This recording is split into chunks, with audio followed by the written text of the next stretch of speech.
Next member for recognition is the gentleman from the Northern Mariana Islands, Mr. Sablan. Yeah, thank you very much, Chairman, for holding this hearing. I want to thank all the witnesses also for joining us and for sharing their opinion, their comments on this hearing.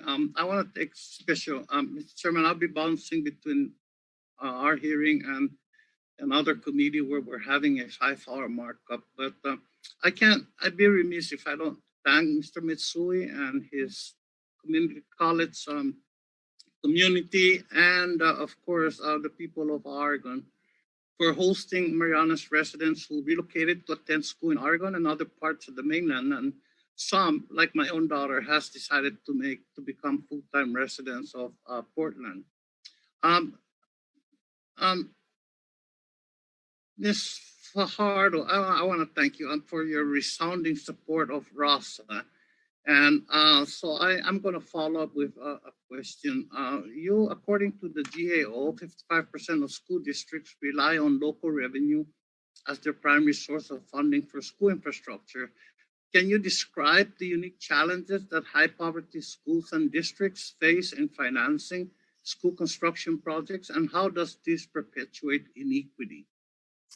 Yeah, that's a really good question. And it's one that these poor districts have been wrestling with, because if you don't have high property value, if you don't have sales tax revenue, if you don't have any other form of public revenue to borrow against, you can't actually do major projects in your schools.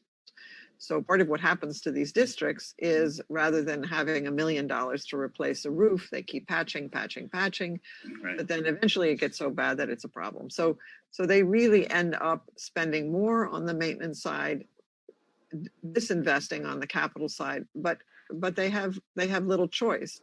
And just one other point on that, even in states where there is a state role to help fund, like in Massachusetts or in Georgia, for example, the state will only do so much. And so sometimes the poorest districts can't even raise their 10% in order to get their state matches. So it's very difficult for these low wealth districts. Thank you very much. Mr. Malik, research suggests that high quality early care and education, including high quality preschool, can be a key tool in reducing achievement gaps. I was just in a conversation with committee staff earlier before this hearing primarily about early care and education. So could you please tell us, what does research show about the emergence of racial and income achievement gaps? When during development do these gaps emerge and grow wider between children? Yes, thank you for that question.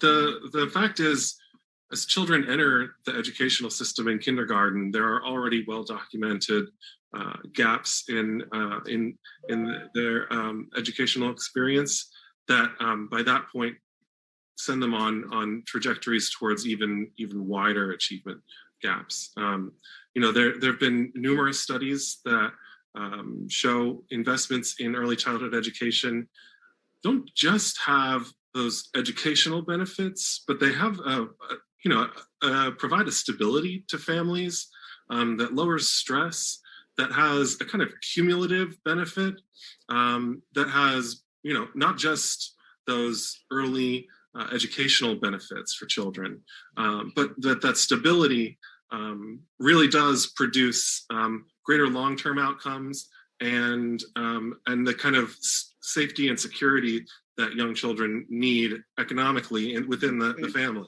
Okay, so does the current child care system which we have, in which access to quality care is largely predicated on parental income, lend itself to narrowing or closing achievement gaps? And why would it be important that all children, regardless of race or income, have access to high quality child care?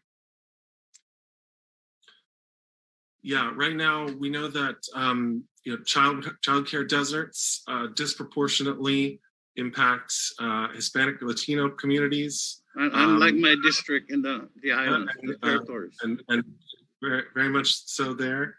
There's also just this market-based reality for early childhood education means that children in families with the highest incomes are 4 times as likely to be going to a licensed child care program than children in the lowest income quintile. So right now we have just vast inequalities that we need to solve for. All right, thank you very much. Mr. Chairman, my time is up. I yield back. Thank you.